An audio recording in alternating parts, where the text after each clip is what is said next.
Hello everyone and welcome back to a Crystal Rocket review.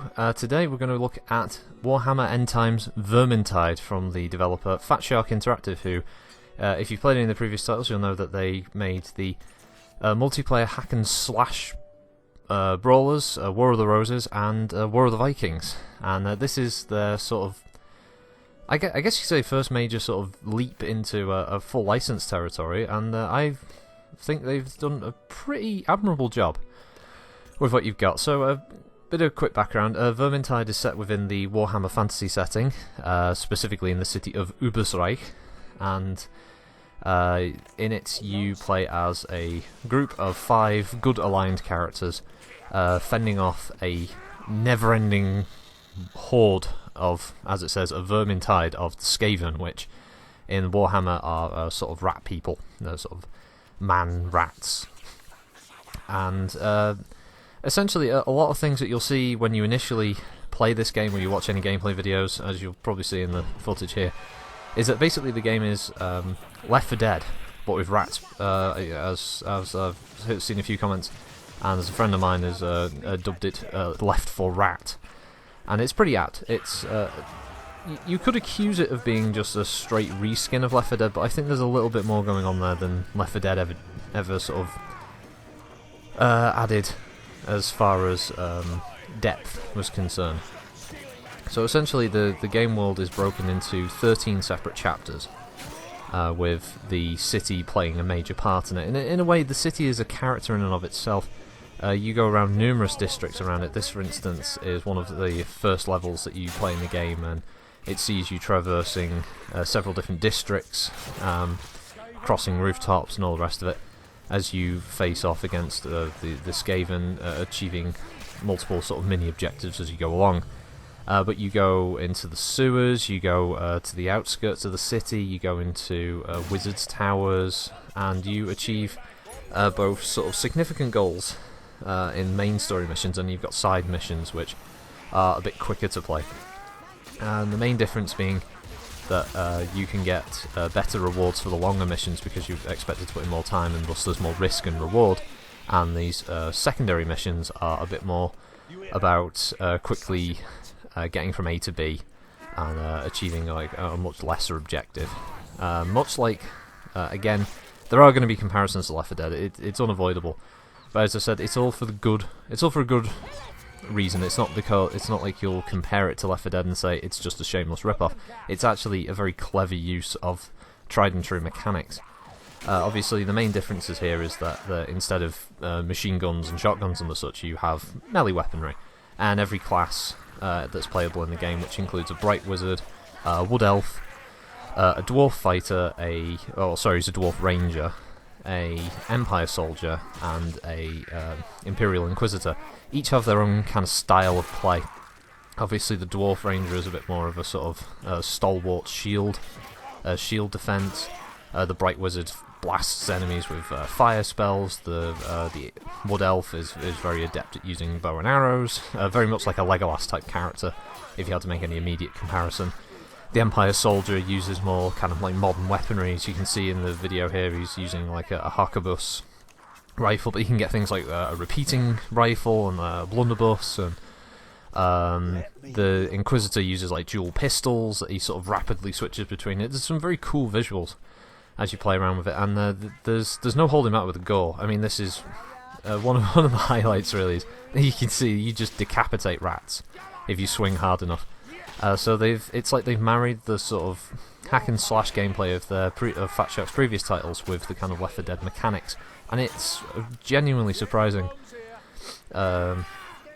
little set of mechanics that all sort of pull together quite nicely, and it makes for quite an enjoyable experience. The gameplay is built around preferably 4 people if you can get them, although you can play on your own with AI, with various difficulty levels as you go along. And the Skaven are themselves quite diverse in their type. You've got numerous soldier types, which you'll see. Some of them are more capable of armour and proper weaponry, others are a bit more lower ranked, wearing like rags, and they've got sticks or whatever they can get their hands on, or claws on in this respect. But again, like the Left 4 Dead comparisons, the Skaven have their own specials. There's you can see one there, which is the Poison Wing Globadier, which anyone who's a fan of Warhammer will know. There's also the Rat Ogre.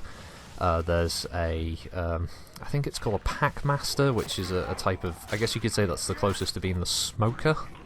And there's a Gutter Runner, which is like the Hunter, so he sort of leaps on you and rapidly stabs. You may have seen a bit earlier in the video. And then you've also got the he's called a Rattling Gunner, which means he has like a Warpstone minigun, which is quite powerful. And yeah, it's those kind of specials, again, like Left 4 Dead, always sort of kept you on your toes, because the zombies themselves weren't that much of a threat, but the specials could really throw in a real monkey wrench into the whole plan that you've got with your team. Communication can be key. It's a hell of a lot of fun to play this game on TeamSpeak when you're constantly communicating, trying to make sure that you've got enough ammunition, if you've got health. And there's secrets you can find on all the main levels, as I said, because of the secondary and the primary levels. This footage then, the previous footage there was of a primary level where you can find things like grimoires and tomes. So I'll get into those in a bit, and the reason why you want to find those. The secondary levels, this one is the sewers, for instance. It takes you into a much sort of more claustrophobic, dark, again, atmosphere plays a big part in Vermintide, with the way that the game location itself is kind of a character. Ubersreich feels like it has a lot of decay and age to it, and the levels lend themselves quite nicely to the different locations and setting up a mood for the city in general, and just sort of giving you an insight as to why the Skaven have invaded the place and how easy it's been for them with all these like ancient tunnels and the such that they use to sort of attack en masse.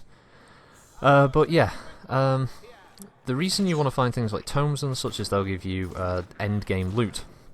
Now this is probably the most unique aspect of it by comparison, which is something Left 4 Dead didn't do.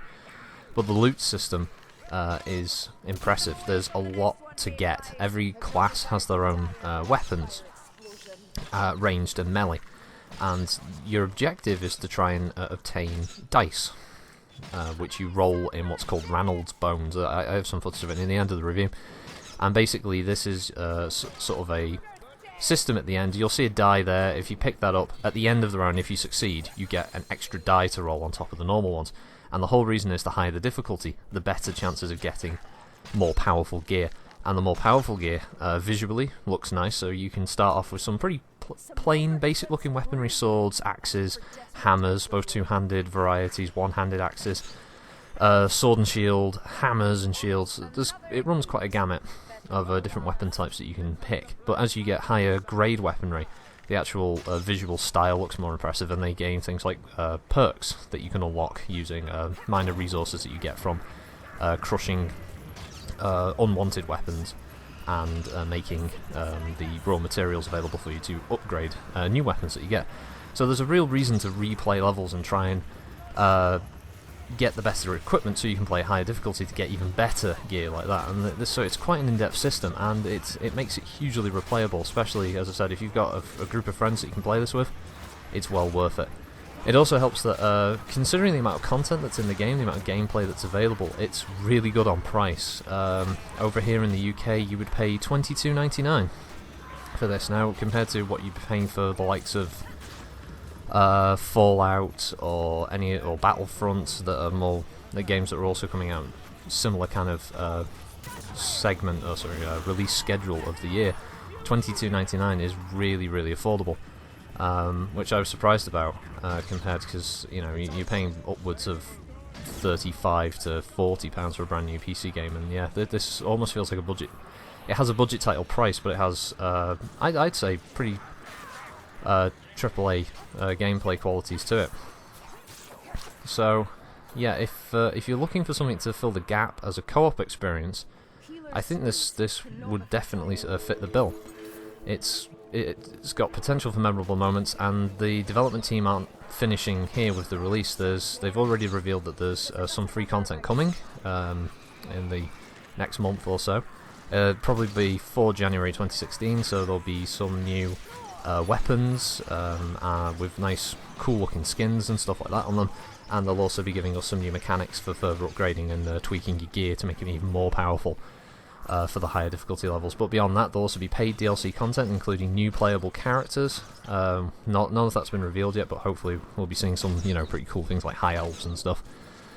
Alongside potentially new enemies, possibly greenskins or the undead, so it'd be interesting to see where they go with that. But yeah, as I said, it's worth taking a look at.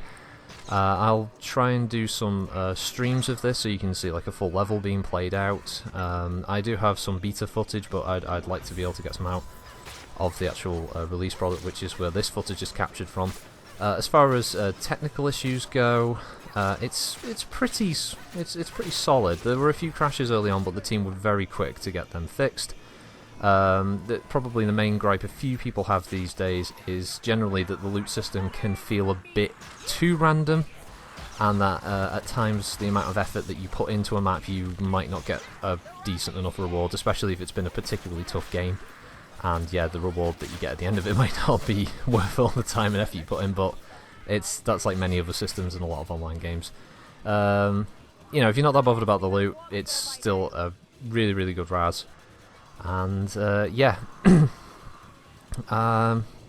that's where I stand with it. Vermintide, well worth a look. And yeah, here's the Ranald's bone thing you can see, and this is basically it. And any dice that land face up, and that's it. This you determine it. And I was lucky that time. I got a green rank weapon, and you get to see it spinning around. So thanks for watching, everybody. I hope this helped with maybe a decision you're going to make about purchasing Vermintide or not, or just have a look. So thanks for watching, everyone. Critical Rocket signing out.